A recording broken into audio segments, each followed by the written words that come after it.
Isaías 58:11. O Senhor te guiará continuamente. Fartará a tua alma até em lugares áridos e fortificará os seus ossos. Serás como um jardim regado e como um manancial cujas águas jamais faltam. Maravilha. Eu estava para casar e estava sem dinheiro. Não sei se alguém aqui já passou por isso. E eu não fazia ideia como é que eu ia dar conta de mobiliar uma casa, de tal. Tem gente que resolve isso com bons padrinhos. Meu nível de conhecimento não estava a ponto de mobiliar minha casa toda. Mas um amigo me disse um dia, a gente estava há uns 7, 8 meses do nosso casamento, ele falou: Quiles, cara, Deus colocou no meu coração que eu vou mobiliar sua casa toda. Falei: meu Deus do céu, cara, é tudo que eu precisava. Eu não acreditava naquilo. Ele falou: eu vou te dar o sofá. Ele falou: você não faz conta de ser usado? Eu falei: pelo amor de Deus, cara, imagina, eu não tenho nada, eu não tenho condições para nada. Ele falou: vou te dar o sofá, vou te dar uma estante, televisão, geladeira. E ele começou a falar as coisas que ele ia me dar e tal. E ele chegou a falar para mim o seguinte: aliás, o apartamento, a igreja vai alugar agora um apartamento, já vai alugar no seu nome, eu vou ficar lá um tempo, mas chegando perto do apartamento, do casamento, eu mudo e você vai morar nesse apartamento, um apartamento bom no centro da cidade, com 3 dormitórios, muito além do que eu sonhava, muito além do que eu precisava. E ele me disse: e eu também não quero que você fique preocupado com lua de mel, eu vou te dar de presente. Cara, você já começou a ouvir um negócio assim que você fala que só pode ser um sonho. Só pode ser o sonho. E a última coisa que ele falou ainda, ele falou mais 2. Ele falou: nós vamos te dar 3 aluguéis adiantados, pra você ficar tranquilo, casar tranquilo, sem conta. E vamos aumentar seu salário. Era de 200 para 300 reais. Também calma, achar que... Mas já era, você concorda comigo que era um bom começo. Bom, começou aquela coisa toda, e corre atrás de uma coisa, corre atrás de outra, e o apartamento não era desocupado. E eu comecei a falar: meu Deus, e agora? E o apartamento não foi desocupado. E eu casei sem sofá. E eu casei sem televisão. E eu precisei alugar uma casa um pouco mais distante, com um dormitório só e sem garagem. E eu não tive 3 meses de aluguel adiantado, coisíssima nenhuma. E daí o tempo passou, também não falei nada. Eu sei que passou o tempo, ele falou para mim assim: Quiles, você sabe, meu irmão veio morar comigo, isso acabou mudando os planos. Falei: tudo bem. Isso aconteceu em 2003, o ano que eu me casei.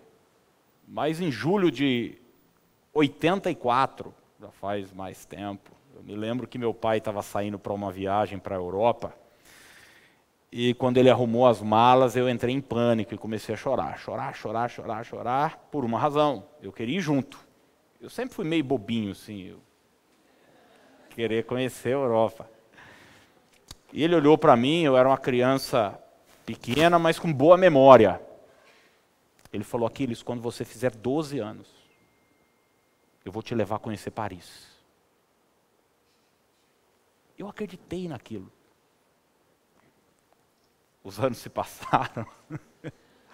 Eu fiz 12, 13, 14, 15, 18, um dia, não sei porque cargas d'água, a gente voltou no assunto. Ele falou para mim, que você sabe que muitas coisas aconteceram na nossa vida e as promessas não puderam se cumprir. Esse começo de ano é sempre um tempo de promessas.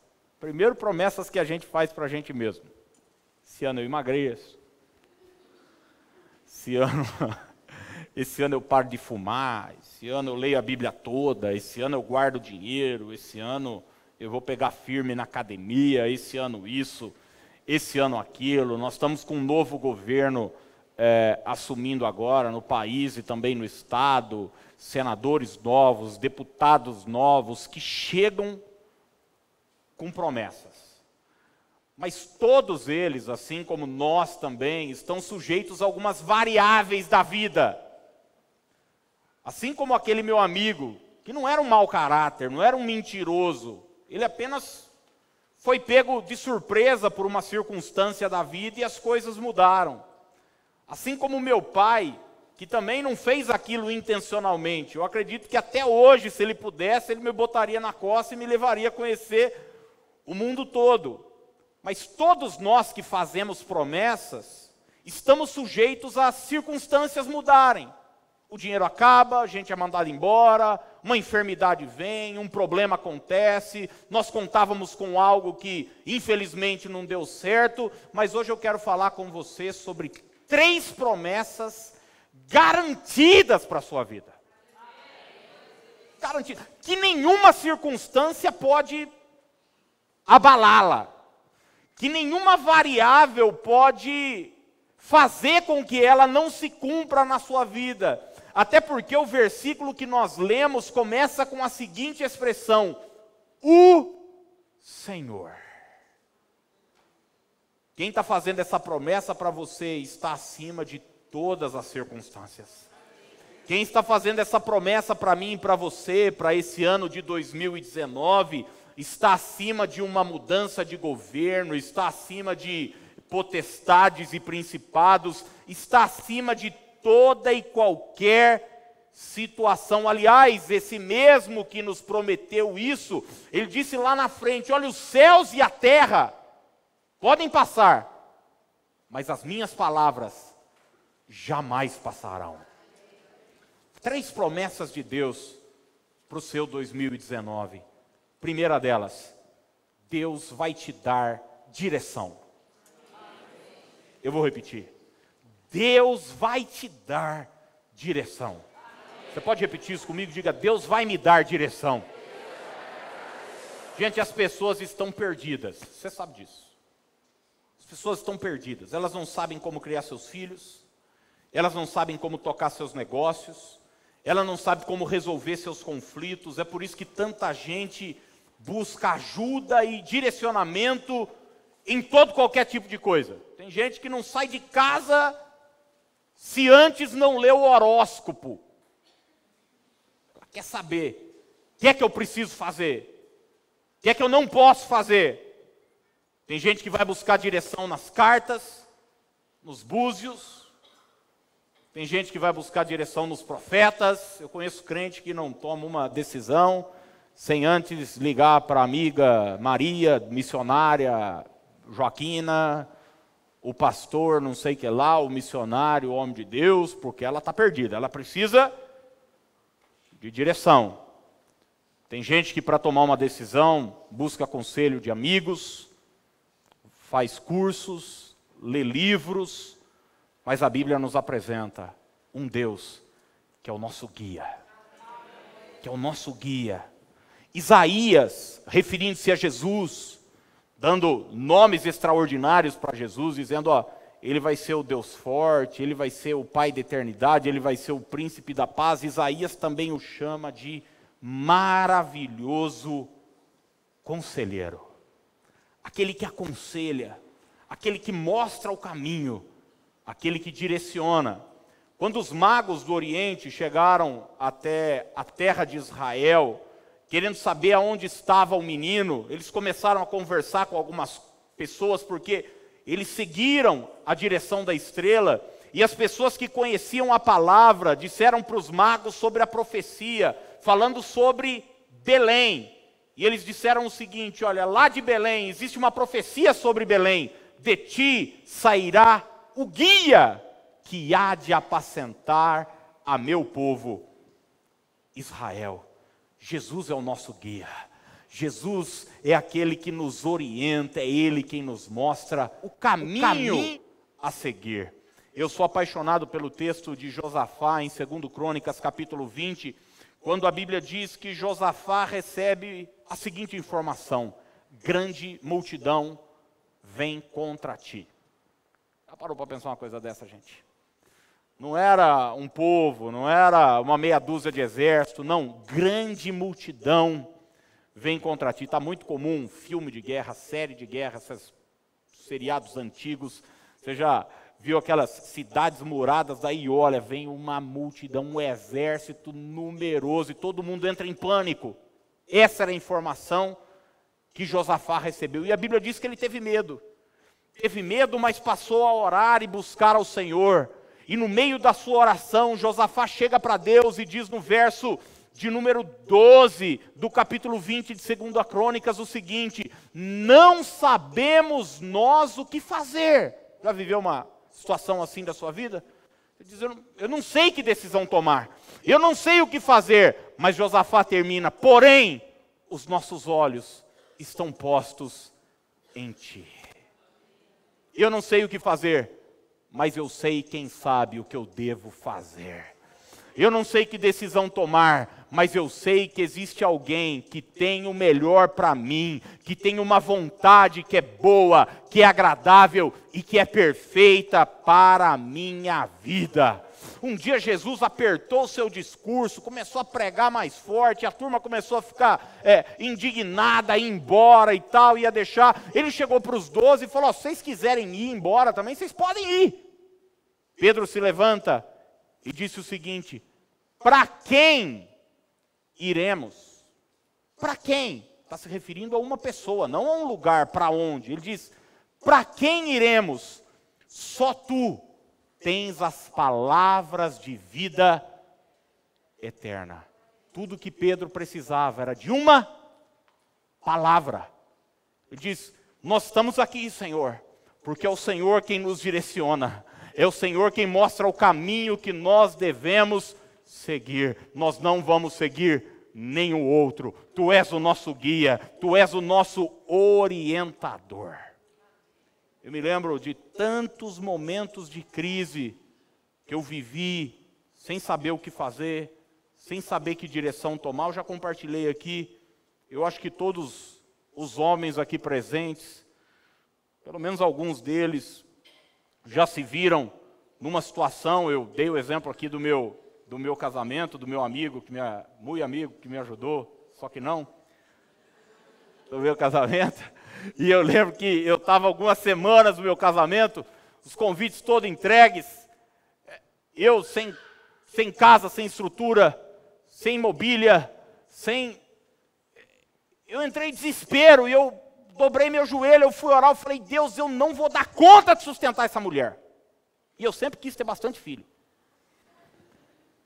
Então, esses dias, ontem, eu vi uma entrevista de uma mulher que tem um Instagram lá, ela é mãe de 7 filhos. Eu falei: Dani, vamos continuar, Dani, pelo amor de Deus, para que parar nos 3? Vamos embora. Mas foi inventado de operar, agora não dá. Quem sabe Deus ajuda e com operação mesmo vai, né? Às vezes vai, não acontece? Acontece? Bom, eu sei que eu estava em pânico, gente. Eu quero montar minhas 12 tribos.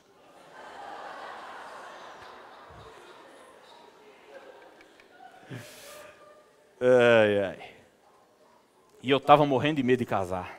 Morrendo de medo de não dar conta, de não pagar minhas contas. E na hora que eu estava ajoelhado, chorando, lembro até hoje a sala, ali na nossa igreja, era na rua Santa Cruz, onde era uma cooperativa, veio assim no meu coração uma palavra forte. Salmo 128. Eu fui para a Bíblia, abri. Bem-aventurado aquele que teme ao Senhor, anda nos seus caminhos, do trabalho de tuas mãos comerás, feliz serás, e tudo te irá bem. Tua esposa no interior da tua casa será como videira frutífera, teus filhos como rebentos da oliveira, a roda da tua mesa, eis como será abençoado o homem que teme ao Senhor. O Senhor te abençoe desde Sião, para que vejas a prosperidade de Jerusalém durante todos os dias da tua vida. E eu que estava em pânico, recebi essa palavra de Deus, essa orientação de Deus, esse norte de Deus. Eu disse, eu já sei que decisão tomar. Eu já sei que eu devo continuar. Deus sempre te guiará. E deixa eu abrir um parênteses e dizer uma coisa para você. E se Ele não está te falando nada, você só deve fazer uma coisa: continuar em frente. Se manter na palavra que Ele já te deu lá atrás. Às vezes Deus nos dá uma direção e depois Ele fica quieto. Já aconteceu isso com você, não? Ele falou, é aqui. Aí você diz, beleza, você vai aqui. E daqui a pouco, você já viu aquele silêncio que tem de GPS? Você falou, meu Deus, mas eu não conheço aqui e tal. E o GPS quieto. E o GPS é para continuar em frente. É para continuar em frente. Você diz, oh Deus, fala comigo. Já mostrei qual é o caminho. Já mostrei qual é a direção. Nós servimos a um Deus que nos guia, que nos orienta. Nesse 2019 não vai faltar a direção de Deus para a sua vida. Não vai faltar a palavra de Deus para você, em nome de Jesus. Segundo lugar, segunda promessa, Deus vai prover as tuas necessidades. Pelo amor de Deus, toma posse disso. Deus vai prover as tuas necessidades. Isaías continua dizendo, esse mesmo Senhor que te guiará continuamente, não vai ser um dia, dois, não, sempre, Ele também fartará a tua alma. Em outras versões diz, lhe dará água quando tiverem sede. Em outra versão diz, alimentar-te-á no árido deserto. Deus é guia, mas Deus também é provedor. Pergunta para os meus filhos se eles estão preocupados se amanhã vai ter almoço, janta, se a rematrícula da escola está paga ou não, se vai ter dinheiro para pagar a mochila nova do Ben 10, do Homem-Aranha, sei lá do quê. Pergunta para eles se eles estão preocupados se vai ter dinheiro para lápis, para... Não, eles não estão, sabe por quê? Eles sabem que dentro de casa existe um provedor. Um provedor. E quando o Senhor Jesus, lá em Mateus capítulo 6, está falando sobre a ansiedade da vida, que não é um assunto antigo. Desculpa, não é um assunto novo, porque hoje as livrarias estão lotadas de livros sobre ansiedade, não é? Os consultórios, as clínicas estão lotadas de pessoas ansiosas, procurando terapia. Mas lá 2000 anos Jesus estava dizendo, não andeis ansiosos por coisa alguma. E lá pelas tantas eles dizem, olha, são os gentios que se preocupam com essas coisas. Mas o vosso Pai Celeste sabe de tudo o que vocês necessitam. Deus sabe as suas necessidades. Deus sabe aquilo que você precisa. A palavra provedor significa encarregado de prover. Provedor é abastecedor. Deus é aquele que cuida de nós. Gente, eu poderia contar inúmeros testemunhos para você, eu só vou contar um, de uma provisão extraordinária que eu tive. Eu me lembro pastoreando em Limeira, meninão de tudo, a gente era de uma igreja, eu cheguei uma igreja com 50 pessoas simples, com poucos recursos, a igreja não tinha nem condições de se manter sozinha e tal, e, enfim, toda aquela luta, aquela dificuldade, mas começou a encher de gente, a gente tinha um prédio, era um prédio de 2 andares, a gente estava no andar de cima, de repente nós mudamos para o andar de baixo, que era um pouco maior, e começou a chegar gente, igreja cheia, apareceu um salão grande, com estacionamento, com espaço para as crianças. Eu falei, é para lá mesmo que nós vamos. É com poucos recursos, com dificuldade, com dinheirinho contado, mas o Senhor sinalizou, mostrou o caminho. Eu falei, vamos embora, vamos para frente, vamos prosperar, vamos avançar. E começamos a reforma, e não foi uma reforma como essa aqui. Foi com caiação na parede, foi com chãozão feio mesmo, foi... Hoje eu lembro, sabe fazer uma parede, vai com um tijolinho mesmo, à vista, que a gente economiza no reboque. Aquelas coisas, você tem que sambar de um lado e do outro. E eu me lembro que, há uma semana de inaugurar, eu fui fazer uma visita, na verdade, uma pessoa me ligou, um empresário da cidade lá, e eu e a Dani chegamos lá, ele tinha dito, olha, eu tinha uma igreja, e a igreja, infelizmente, acabou fechando, e a gente está com algumas coisas aí para, de repente, vocês estiverem precisando. E a gente estava, mas eu, com a minha cabeça, falei, tá, vai chegar lá, quer ver? É coisa encaiada, vai ter coisa ruim. Que era um púlpito, a princípio, era um púlpito. E eu tinha um púlpito muito feio, sabe remendo de guarda-roupa? Eu não sei, acho que o guarda-roupa do outro pastor lá quebrou, eles juntaram as tábuas lá, botaram uns pregos, era o púlpito da igreja. Eu falei, bom, pior que esse não é. Então nós vamos. Chegamos lá, era um púlpito lindo, que eu sonhava, tinha gaveta embaixo. Lembra, antigamente tinha esses púlpitos bonitos, tinha coisa para botar, não botava nada não, mas... Eles falavam, tinha gaveta, vai colocar o quê? Não tem nada para colocar, não. Tinha gaveta, tinha as coisas aradas e tal, lugar para deixar água do lado, que de madeira, combinava com a cor que a gente já estava pintando. E daí ele chegou e falou, pastor, se o senhor não se incomodar, tem mais um púlpito menorzinho, de repente para uma sala, para a escola dominical. Eu olhei lindo, o púlpito, um outro também. Eu falei, que benção. Ele falou, ó, tem uns cabos aí também. Cara, e eu... Nossa, meu coração foi enchendo de alegria. Eu falei, meu Deus, louvado seja o Senhor, porque eu já estava preocupado. Como é que nós vamos dar conta de ter todas aquelas coisas e tal? E no final, quando a gente já estava com a pampinha lá cheinha de coisa, né? Feliz da vida, ir embora. Eu falei, gente, podemos fazer uma oração para agradecer aqui, abençoar vocês? Claro, ela falou, pastor, só uma coisa, não sei, se o senhor não se incomodar, a gente está sem congregar esses últimos meses, e nós estamos com os dízimos atrasados, pastor. Eu não sei se o senhor se importa da gente entregar e dar na igreja. Eu falei, não importa não. Uma dureza, gente, uma dureza, cara, contando moeda. Às vezes tem gente que trabalha no comércio aqui na igreja, procura a gente, dizendo, se você tem moeda lá na igreja para arrumar, não, de troco, agora não tem moeda.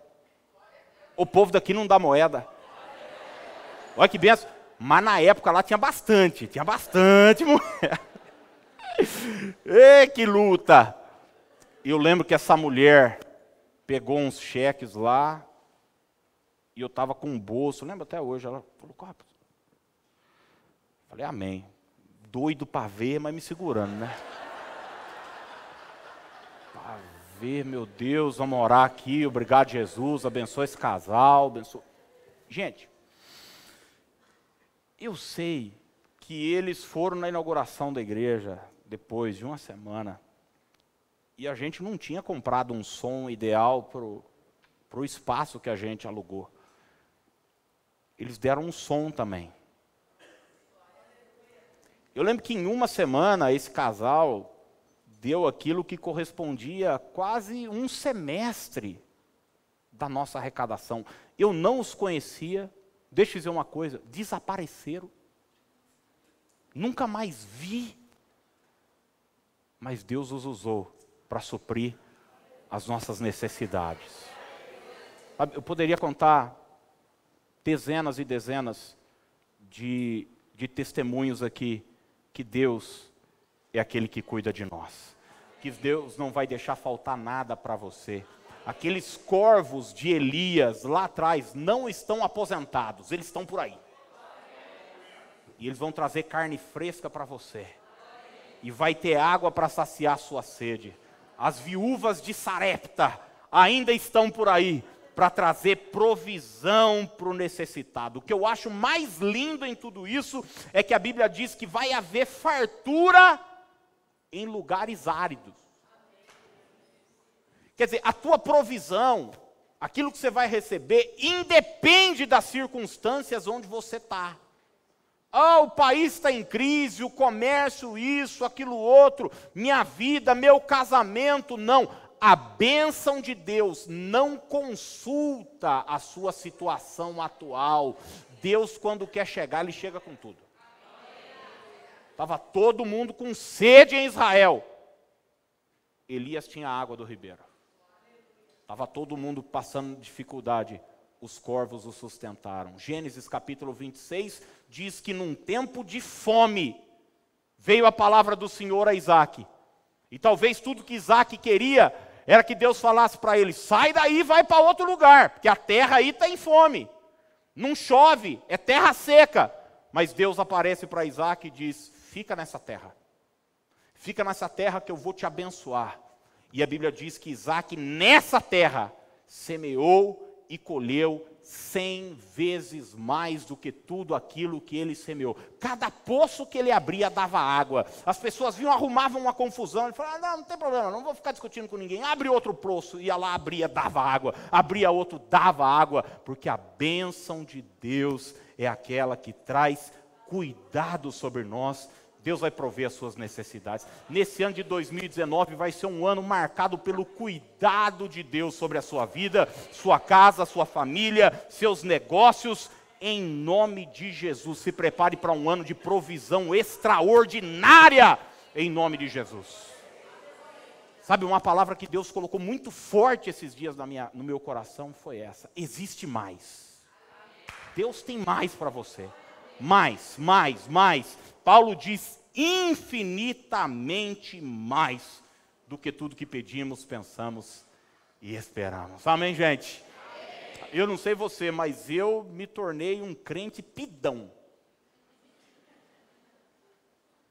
Pidão. Quem tem filho aqui sabe o que eu estou falando.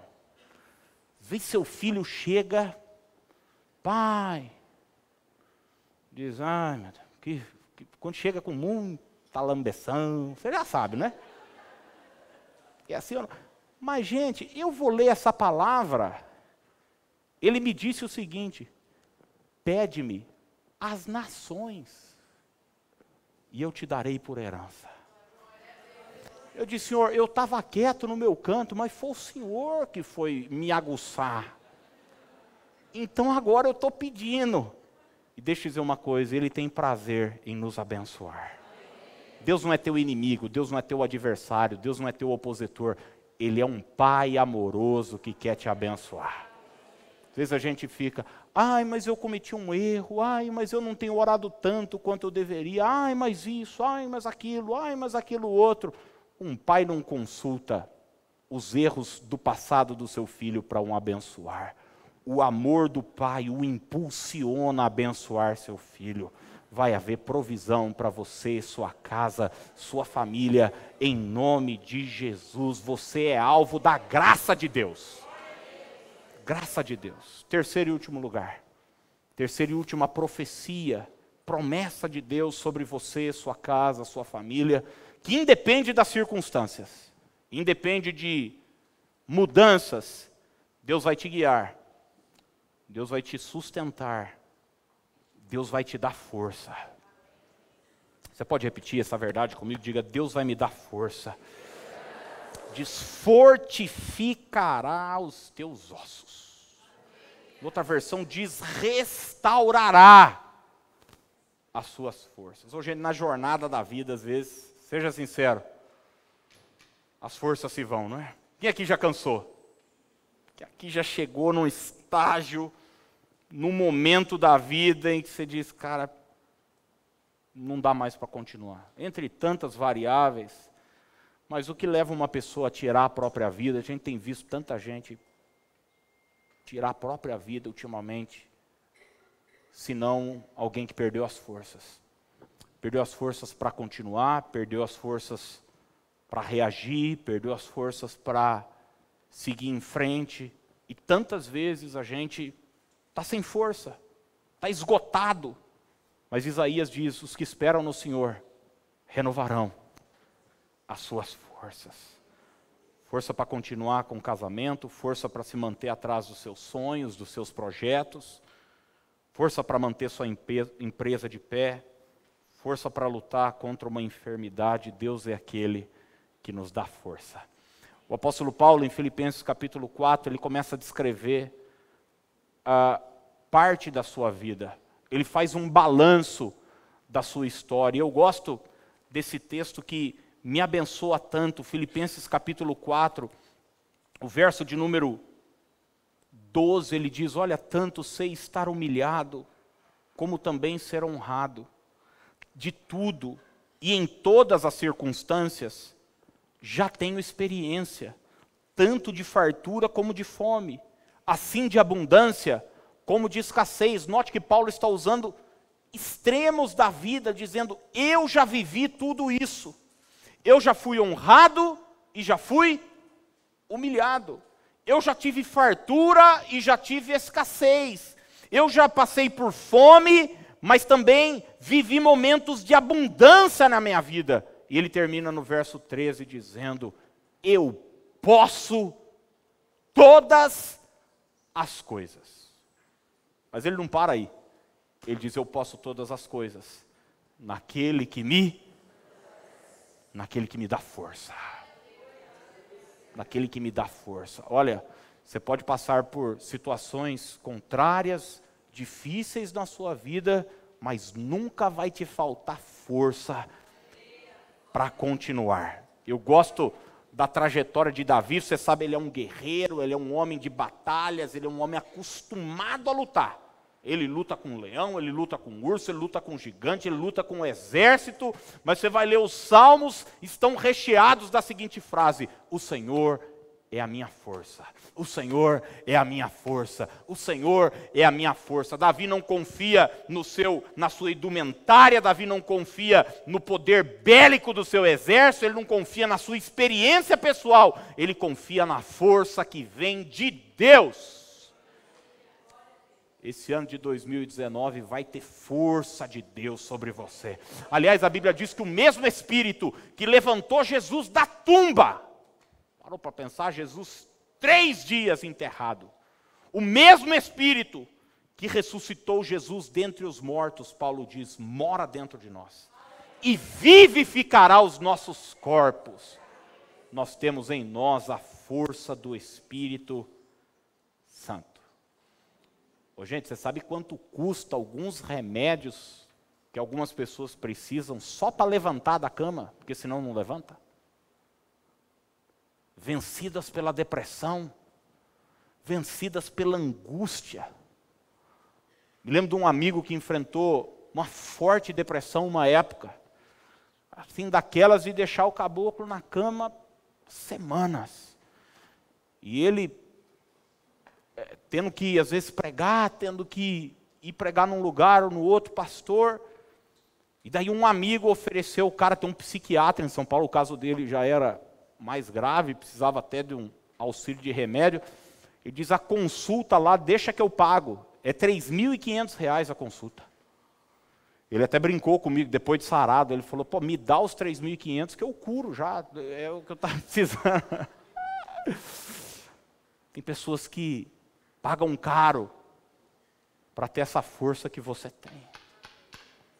Gastam um dinheiro grande todos os meses para ter essa força que você tem. Eu estava olhando, fazendo uma retrospectiva, eu falei, o que é que foi o fator determinante para eu conseguir vencer o divórcio dos meus pais? Privação financeira, humilhação no ministério. O que é que foi o fator determinante que me fez vencer a perda de um bebê quando a Dani e eu esperávamos nosso segundo filho? O que é que me fez vencer os momentos de dificuldade na plantação dessa igreja, que hoje nós entramos, achamos linda, maravilhosa, cheia de gente, mas às vezes a gente abria as portas e chegavam 10 pessoas, 11, 12. O que é que me ajudou a vencer o câncer? Eu olho para trás e disse, eu só pude vencer tudo isso porque eu recebi força do alto. Força do alto. Olha para trás. Olha para as suas batalhas vencidas. Talvez você carrega aí no seu corpo físico, nas suas emoções, cicatrizes, marcas, não para te mostrar como um derrotado, mas para te mostrar como um vencedor. Deus te deu força para continuar. Ele é aquele que nos fortalece. Olha, nesse ano de 2019, você vai ter força sobrenatural para caminhar, para continuar. Eu termino dizendo que quando isso se torna uma verdade na nossa vida, existe uma consequência que está aqui no final do verso 11. Serás como um jardim regado e como um manancial, cujas águas jamais faltam. O Senhor diz, você vai ser como um jardim e como um manancial. O jardim será regado. O jardim recebe água. Recebe. Alguém vai regá-lo e esse alguém é Deus. Mas você não vai ser só um jardim, você vai ser um manancial. Você vai ser uma fonte. O que Deus está nos dizendo é o seguinte, a exemplo de Abraão, você vai ser abençoado para abençoar. Deus disse para Abraão, eu vou te abençoar, eu vou fazer seu nome grande, eu vou colocar coisas, recursos nas suas mãos, você será grande. Mas tem uma coisa, Abraão, se tu uma bênção. Você é alvo das bênçãos de Deus, mas não para guardar só para você, para poder semear, para poder entregar para os outros, para poder passar essa alegria que você tem recebido de Deus para a vida de quem está ao seu lado, para a sua casa, para a sua família, seus recursos, suas emoções, as visões, os sonhos que Deus está te dando. Se prepare para ser um canal de Deus esse ano, em nome de Jesus. Serás como um jardim regado e como um manancial, cujas águas nunca faltarão. 31 de dezembro de 2019, nós vamos estar aqui, mais uma vez, dando um testemunho. Deus me guiou, Deus supriu minhas necessidades, Deus me deu força para caminhar. Você crê nisso? Fica de pé para a gente orar juntos hoje à noite.